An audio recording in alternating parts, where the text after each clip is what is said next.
এখন দেখবেন সংবাদ শিরোনাম।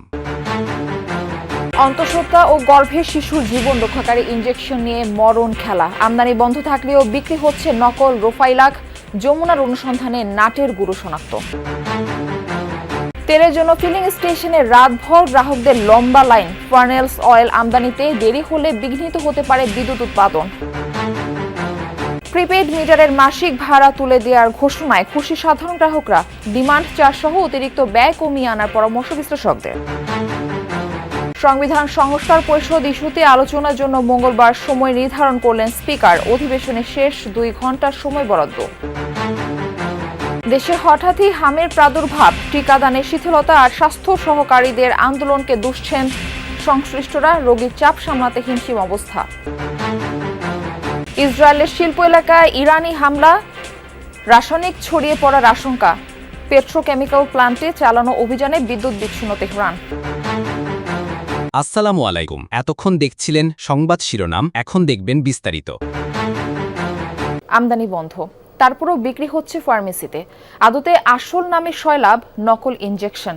আরও ভয়াবহ তথ্য, হিউম্যান এন্টি-ডি ইমিউনোগ্লোবিন ইনজেকশনটি ব্যবহৃত হয় অন্তঃসত্ত্বা নারী ও গর্ভের শিশুর জন্য। মানুষের প্রাণ নিয়ে ভয়ঙ্কর এই খেলায় মেতেছেন আমদানিকারক প্রতিষ্ঠানেরই এক কর্মকর্তা।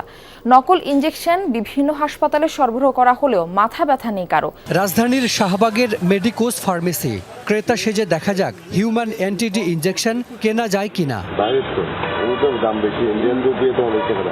এবার যমুনার ক্যামেরা দেখে অপ্রস্তুত হয়ে গেলেন দোকানি। ভাই একটু রাখেন না, আমি এক কথা বলতেছি না।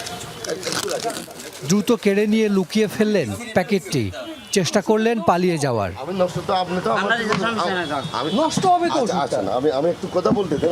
যদি এটা জিনিস আসল হয় তাহলে আপনি লুকানোর কি আছে? এক মিনিট জিনিস আসল হলে লুকানোর কি আছে? বের করেন, একটা বের করেন। আপনি সমিতি অফিসে আসেন। না, সমিতির অফিসে না তো, আপনি এটা বের করেন। খোদা আপনি সমিতির অফিসে আসেন, আমি কথা শুনি না।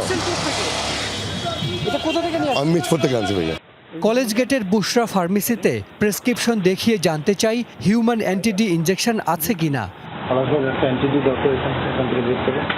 ফ্রিজ থেকে বের করে দিলেন দোকানি। দাম 4,500 টাকা। ইনজেকশনটি সুইজারল্যান্ডের তৈরি, কোম্পানি নাম রোফাইলাক 300। আমদানিকারক হিসেবে মোড়কে লেখা ইন্টারন্যাশনাল এজেন্সি বিডি লিমিটেড। সরকারের তরফ থেকে বারবারই বলা হচ্ছে সংকট নেই, অথচ মধ্যরাতেও রাজধানীর বেশিরভাগ পেট্রোল পাম্পে ছিল না জ্বালানি তেল। চোখে পড়ে গ্রাহকদের লম্বা লাইন। সোমবার ভোর রাতে রাজধানীর বিভিন্ন এলাকা ঘুরে দেখা যায় কোথাও পাম্প বন্ধ, আবার কোথাও স্বল্প পরিমাণে বিক্রি হচ্ছে তেল। দীর্ঘ লাইনে ঘন্টার পর ঘন্টা অপেক্ষা করছেন মোটরসাইকেল ও প্রাইভেট কার চালকরা। সরবরাহে অস্বাভাবিকতা এবং ভোক্তাদের মধ্যে অনিশ্চয়তা মিলিয়ে অঘোষিত সংকট তৈরি হয়েছে পাম্পে। চালকদের অভিযোগ, দীর্ঘ সময় লাইনে দাঁড়িয়ে নষ্ট হচ্ছে কর্মঘণ্টা। সরকারের সঠিক তদারকির অভাবে দেখা দিয়েছে এই বিশৃঙ্খলা। এদিকে তেল মজুদ আর সরবরাহে অসামঞ্জস্যতা রুখতে তদারকিতে প্রত্যেক পাম্পে কর্মকর্তা নিয়োগ দেওয়া হলেও তাদের দেখা মেলেনি। এখানে আস্তে আস্তে 12:30 বেজে গেছে, তো ভাবলাম যে একটু তেলটা নিয়েই যাই।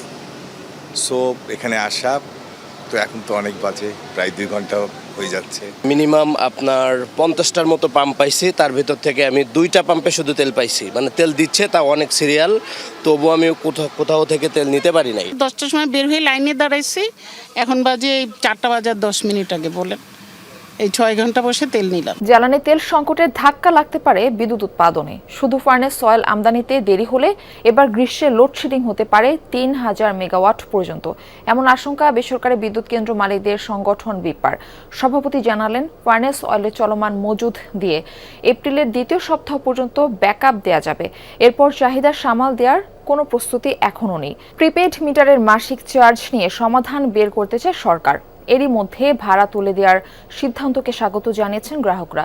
তবে বিশ্লেষকরা বলছেন, শুধু মিটার ভাড়া নয়, গ্রাহকের উপর থেকে ডিমান্ড চার্জ বা অতিরিক্ত ব্যয়ের চাপ কমানো উচিত। বিদ্যুতের অপচয় রোধ আর চুরি ঠেকাতে গোটা বিশ্বে প্রিপেড মিটারের চল শুরু হয়।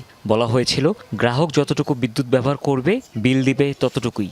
কিন্তু বাস্তবতা ভিন্ন। ঢাকা সিটিতে একজন গ্রাহক যদি 1000 টাকা টপ আপ করেন তবে তিনি বিদ্যুৎ পান 700 থেকে 800 টাকার। ডিমান্ড চার্জ আর ভ্যাট ছাড়াও তাকে গুনতে হয় 40 টাকার মিটার ভাড়া।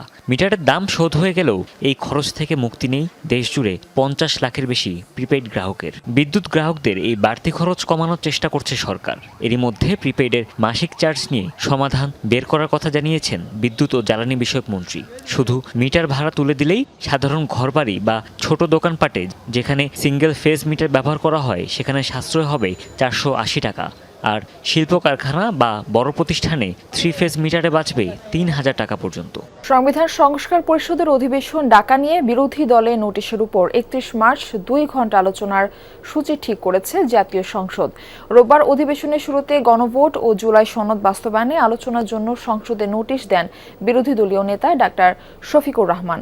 তবে এই নোটিশের উপর কখন আলোচনা হবে তা নিয়ে সরকারি ও বিরোধী দলের মধ্যে তুমুল বিতর্ক হয়। দুপুর 3টায় জাতীয় সংসদের প্রথম অধিবেশনের মুলতবি সভা শুরু হয়। স্পিকার হাফিজউদ্দিন আহমদের স্ত্রীর মৃত্যুর কারণে এদিন প্রথমবারের মতো সংসদ পরিচালনা করেন ডেপুটি স্পিকার কায়সার কামাল।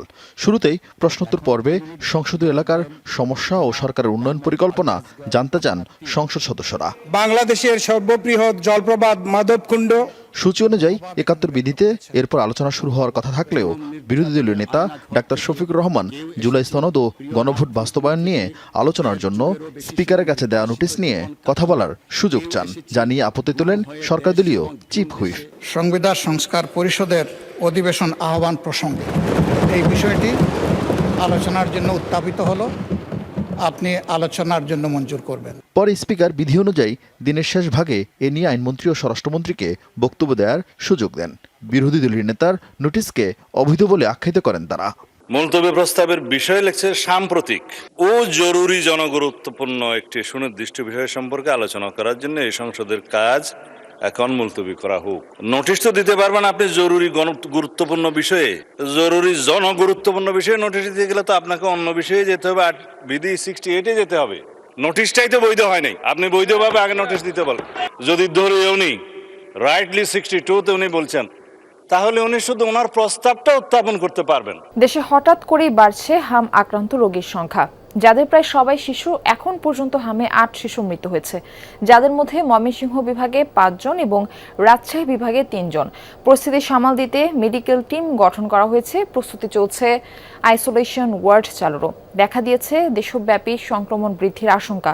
প্রশ্ন উঠেছে, হঠাৎ কেন বাড়ছে হামের প্রকোপ? কোনো শরণার্থী শিবির নয়, এটি ময়মনসিংহ মেডিকেল কলেজ হাসপাতালের শিশু ওয়ার্ড। এখানেই চিকিৎসা নিচ্ছে হামে আক্রান্ত শিশুরা। আমি কিশোরগঞ্জ কোটিয়া দিক থেকে আসছি। আমার মেয়ের ঠান্ডা, তারপরে এই যে সারা শরীর প্যারায় ভরে গেছে, চিকিৎসা চলতেছে, স্বাভাবিক হবে। পুরো থাকার পরে ছুটিতে দিচ্ছিল, তো বাড়িতে গেছি, বাড়িতে 1 সপ্তাহ পরে আবার আসছি। ডাক্তার বলছে মানে ফুসফুসের ইনফেকশন হয়েছে। ইসরায়েলের দক্ষিণাঞ্চলীয় শিল্প এলাকায় ব্যাপক হামলা চালিয়েছে ইরান। বীরশেবায় রাসায়নিক কারখানা লক্ষ্য করে ছুড়েছে মিসাইল। বিস্ফোরণের পর ছড়ায় আগুন, কালো ধোঁয়ায় ছেয়ে যায় বিশাল এলাকা।